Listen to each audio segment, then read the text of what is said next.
যে যারা বলে যে বিয়ে করেছি মা বাপের মায়ের খেদমত করবার জন্য, মা বাপের খেদমত করার জন্য বিয়ে করেছি, কোন কোন পুরুষ এরকম বলে, রাজশাহীতে বলে এরকম।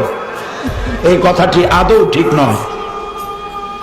আপনার বউর কোনো ঠেকা পড়ে নাই আপনার মা বাপের খেদমত করা, তার জন্য আপনার মা বাপের খেদমত করা আপনার বউয়ের জন্য ফরজ নয়, ওয়াজিব নয়, দায়িত্ব। তিনি করবেন, এটা তার দায়িত্ব, কিন্তু আল্লাহ তাকে বাধ্য করে নাই। আপনার মা বাপের খেদমত করা পুরা ফরজ দায়িত্ব আপনার নিজের। বরং স্ত্রীকে দিয়ে আপনি খেদমত করতে বাধ্য করতে পারবেন না। আপনি তাকে অনুরোধ করবেন, সে খেদমত করবে, এটা তো দায়িত্ব, করেও থাকে আমাদের দেশে, কিন্তু আপনি ওই কথা বলবেন না। বরং স্ত্রীকে এমন একটা ঘর দিবেন যে ঘরে স্ত্রীর পারমিশন ছাড়া অন্য কেউ ঢুকতে পারবে না, এবং প্রয়োজনে সামর্থ্য অনুযায়ী স্ত্রীকে কাজের লোক দিবেন, একটা কাজের মেয়ে যে কাজ করে তাকে সাহায্য করবে, এটাও দেওয়া আপনার দায়িত্ব।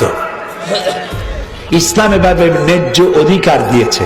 নবী করিম সাল্লাল্লাহু আলাইহি ওয়াসাল্লাম রাষ্ট্রীয় কার্যক্রম সমাপন করে বেলা শেষে ঘরে প্রবেশ করেছেন, ঘরের মধ্যে খাবার নাই। হযরত আয়েশা বলেন রাদিয়াল্লাহু তাআলা আনহা, আমি ঘরে নাই কিছু, রান্নবো কি? যা ছিল কুড়ায় কাছায়া একত্রিত করে রান্না করতেছি, দেরি হয়ে গেছে।